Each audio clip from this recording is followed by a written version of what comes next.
negative impact of Donald Trump pulling out of Iran's nuclear deal and then implementing incredibly harsh sanctions has now culminated with an uprising in the country. And as a result, security forces have killed hundreds of protesters. That's according to a new report by Amnesty International.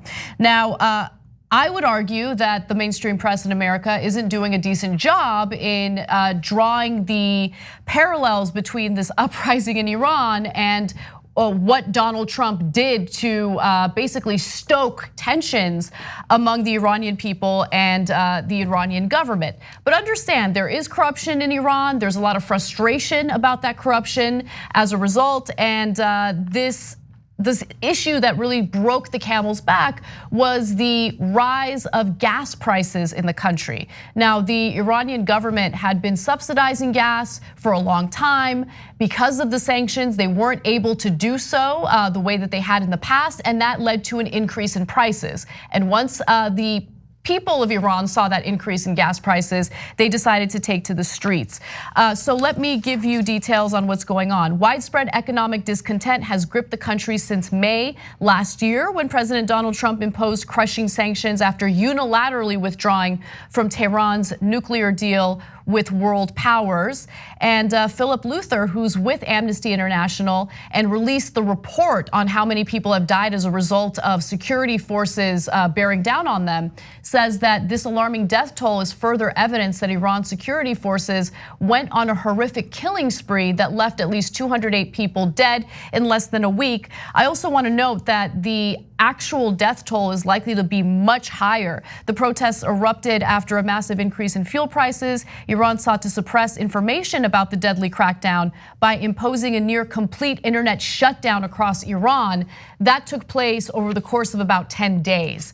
Now, I want to just quickly go to a reporter, Iranian-American reporter who's been focused on this story. She was interviewed on Democracy Now! And she gives us a little more insight on what's going on. Take a look. These protests are not new. We saw very similar protests, widespread protests at the end of 2017, beginning of 2018, also in dozens of cities across the country. And this is just, in a way, the continuation of that. And it is combined with the fact that there's high levels of corruption in different factions of the Iranian political system and a lot of mismanagement of the resources. It's a basically rich country when it comes to oil and gas and natural resources, and people just don't feel like that is trickling down to the economy, to the ordinary and average person. And then combine that also with crippling economic sanctions from the United States, and it just creates an economic crisis that is hurting average Iranians, especially working and middle classes,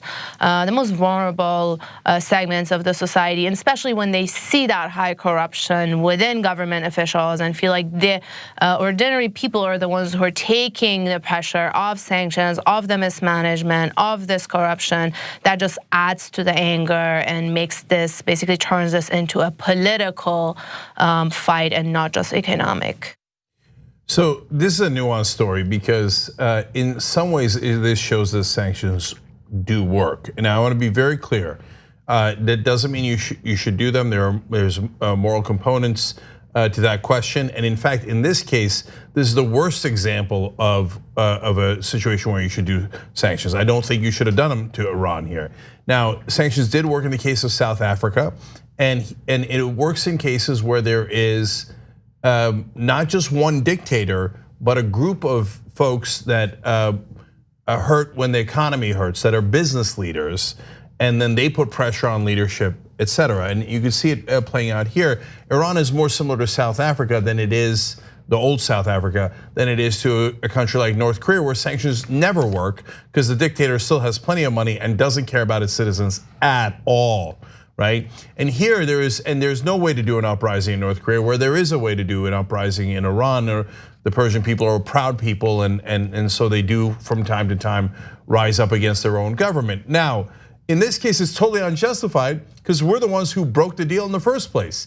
And if Iran, like North Korea, kept building nuclear weapons, they never built nuclear weapons in the first place. They had a small nuclear energy program, which we effectively shut down with the deal that Obama made. So they were following everything in that deal. So to impose these crushing sanctions on them so that all of the Iranian people suffer is just morally deeply wrong, and then leads to this mess. And then don't get me wrong, the Iranian government 100% at fault here on the actions that they took against the protesters.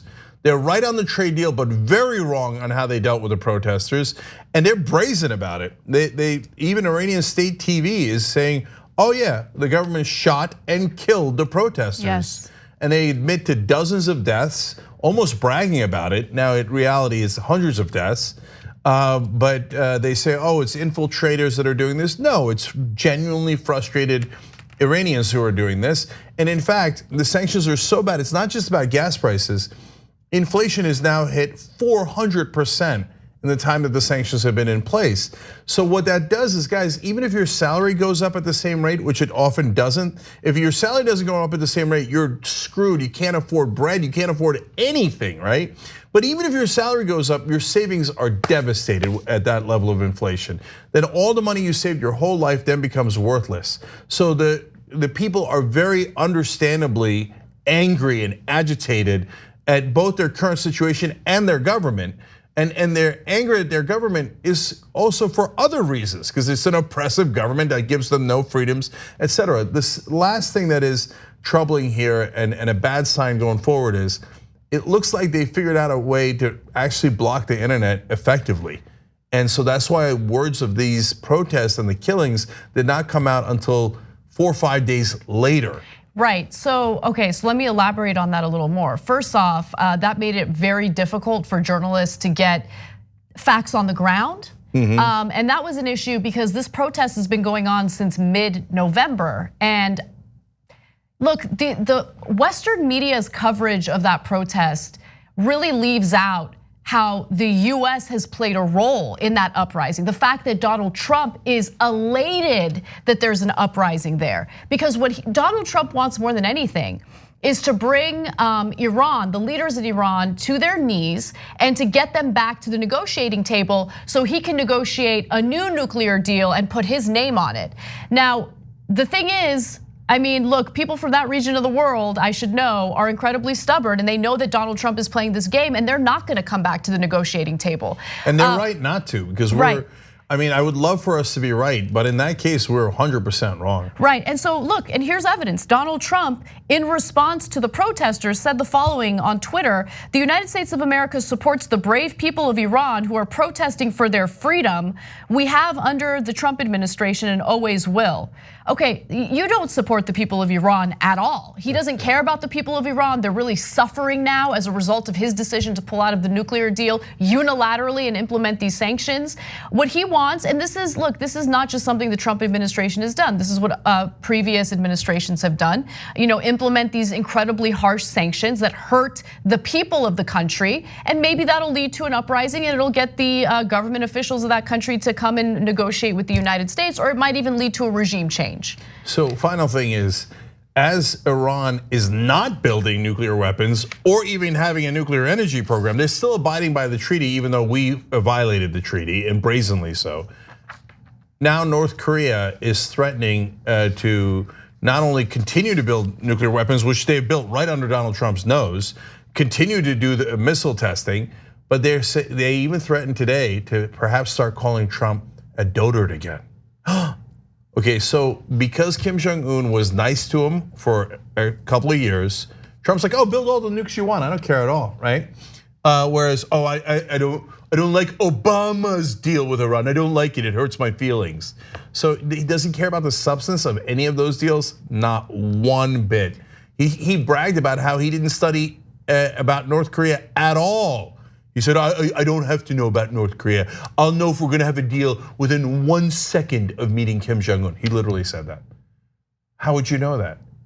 God, he's such a buffoon. It's really shocking he went bankrupt 6 times. Thanks for watching The Young Turks, really appreciate it. Another way to show support is through YouTube memberships. You'll get to interact with us more. There's live chat emojis, badges.